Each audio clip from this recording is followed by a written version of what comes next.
So Kylo Ren is going to be redeemed in episode 9. If he isn't, this video will age very poorly and be embarrassing for me. Does this not make noise? I thought they always made noise. What? What?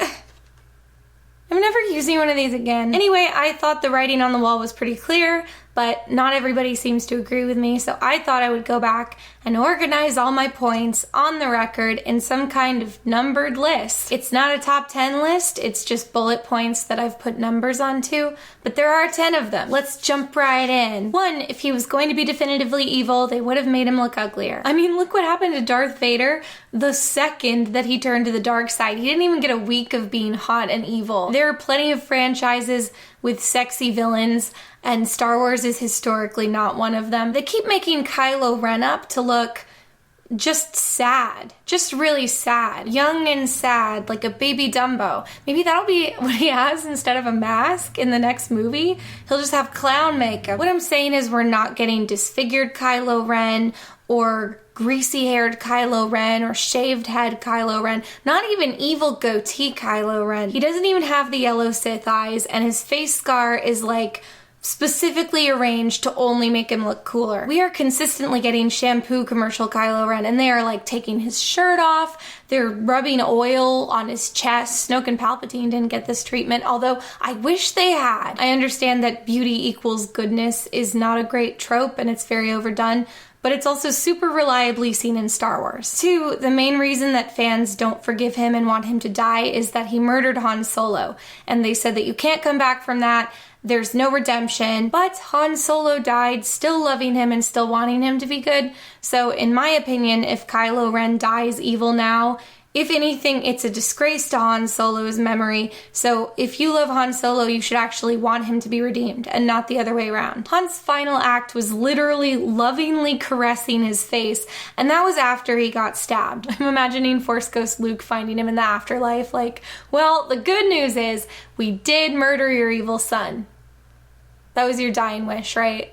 Truth be told, I still can't always understand what Chewbacca says. And I know that Han appearing to forgive him doesn't mean that nobody else gets to be mad about what Kylo Ren did, but just narratively, it's something to consider. 3, he spent 2 whole movies crying all over himself and being conflicted. Look at the contrast in helmet removals between episodes 7 and 8. He's all gaunt and distraught and like sweaty, it's got dark circles under his eyes, but still not making him uglier. His hair is still on point. He just looks like he's been crying all the time, in every scene. His face is just constantly wet, and you're like, well, it's either sweat or tears, and it's probably both. In the few scenes where it doesn't look like he's recently been crying, it's because he's currently crying. In episode 8, they even have Snoke specifically say out loud that killing Han Solo didn't make Kylo Ren stronger, and it weakened his resolve to stay on the dark side and destroyed him emotionally. I think a lot of people lose sight of the fact that Star Wars stories are generally simple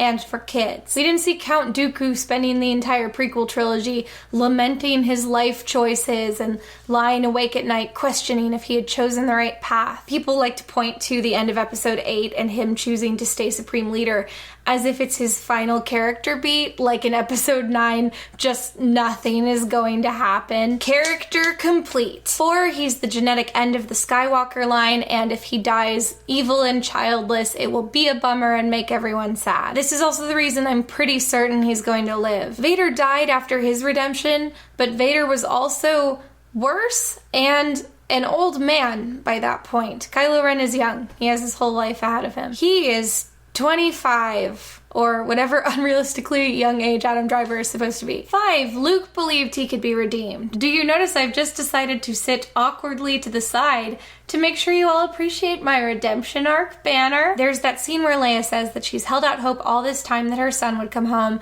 but now it's too late, he's gone. I held out hope for so long, but I know my son's gone.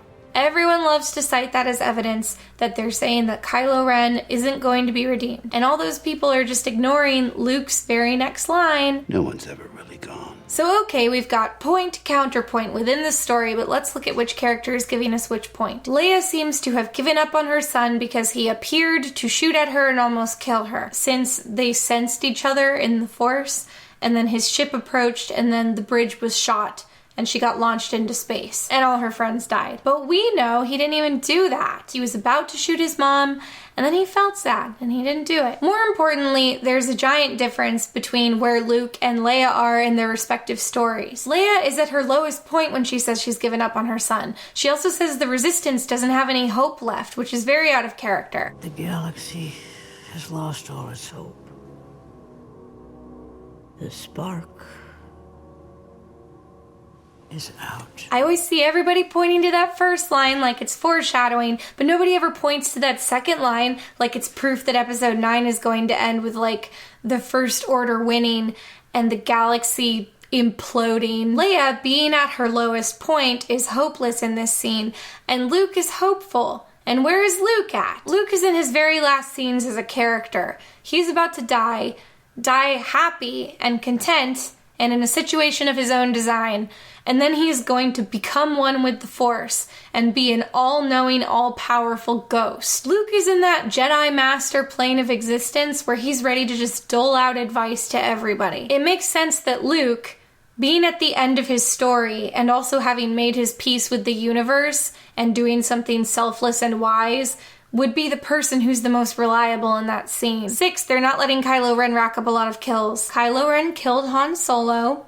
We know this, but I already addressed it above, and it was reiterated multiple times that Kylo Ren regretted it and felt super sorry. So other than that, who's he killed? I mean, he's working for the First Order. It's implied that he killed a lot of people. But what named characters has he killed on screen? Because it seems like more often than not, the narrative is shying away from having him kill people. All of the big First Order kills seem to get shuffled off onto Hux, mostly. When they fire the big cannon from Starkiller Base and destroy the Hosnian system, Kylo Ren is not part of that, and Hux gives the big speech. He's the one frothing at the mouth and giving the order, and Kylo Ren is like watching from a ship, like they didn't even invite him. I mean, I'm not trying to pretend we can wash his hands entirely of this. It's not like he was calling in the Space Coast Guard to try to help everyone out, but like he wasn't directly involved is what I'm saying. He kills a bunch of faceless Praetorian guards in self-defense. He has these violent temper tantrums, but he just like cuts up furniture. Like when people failed Vader, he just straight up choked them to death. When Kylo's mad at people, he just like grabs them by the throat and then lets them go and like stomps away and destroys his gamer chair. We are told by Luke that he murdered all of the Jedi students that didn't leave with him, but also we didn't see him do that, and neither did Luke, and it's possible that Snoke just did it when he showed up to pick him up. I mean, I'm assuming Snoke came and picked him up. I assume he didn't just like call an Uber. He gives the order to kill the villagers, but he doesn't do it himself. He fights Finn, cuts him up, and leaves him for dead in the snow, but he does not kill him. He tortures Poe Dameron, but does not kill him. He tries to kill Luke, but Luke, who's invested in his redemption, sets it up so he can't do it. But like, why? To save my soul. If all these little incidental characters around him are going to die anyway, and Kylo Ren is your villain, why not just have him do it? Do you get where I'm going with this? I'm saying that there's gonna be a redemption arc. In real life, it's usually bad to kill anybody, but in fiction, it's significant when a character isn't taking out a lot of named, loved characters. It's like how you don't care if Poe Dameron or even BB-8 murders stormtroopers with blaster guns, even though you know that stormtroopers are enslaved from childhood and that it's not their fault. They don't matter because we don't see their faces or learn their names. So it's fine. So anyway, Kylo Ren's kills are generally in that category. I'm not trying to imply that Lor San Tekka isn't a fan favorite. I'm sure a lot of you were very devastated to see him go, but I think you get what I mean. 7, he couldn't kill his mom.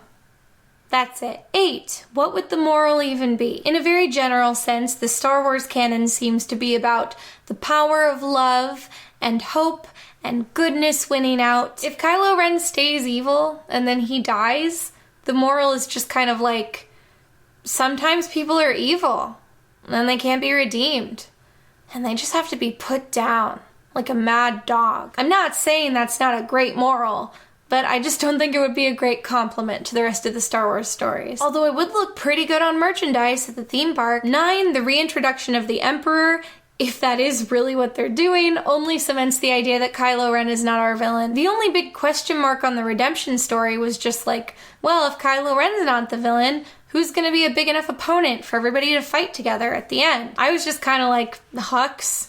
But yeah, the Emperor is good. That actually... yeah, that's better. 10. Episode 9, The Return of Palpatine. One of the most obvious pieces of evidence is that the entire sequel trilogy is carefully crafted to perfectly echo one of Disney's other masterpiece trilogies. I'm of course talking about Aladdin. Think about it, when we meet Kylo Ren, he's already the lackey of the main villain. His master is cruel and physically abuses him.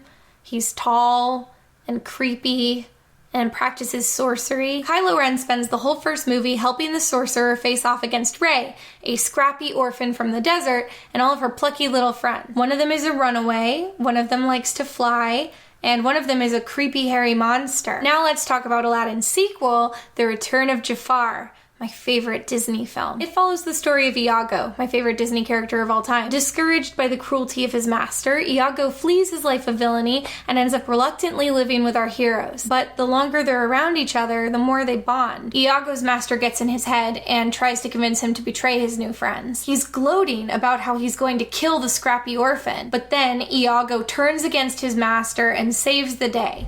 Pathetic child. I cannot be betrayed.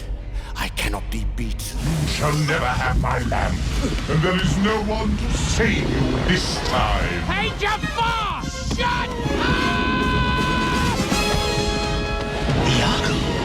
Traitor! Iago is injured and his friends are worried about him, but he survives. Then in the third movie, Iago helps Aladdin find his dad, and they retrieve the Hand of Midas from a disappearing island on the back of a giant sea turtle. I expect episode 9 to follow this story beat for beat. So that's my list.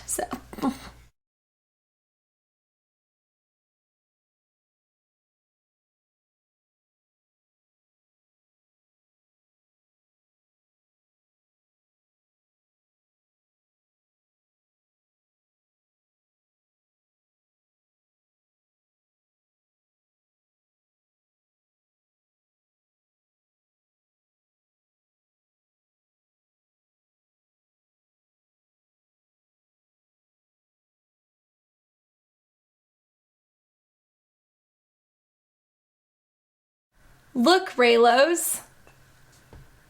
The hot content you've been looking for. Upvote video. Thanks for coming to my party.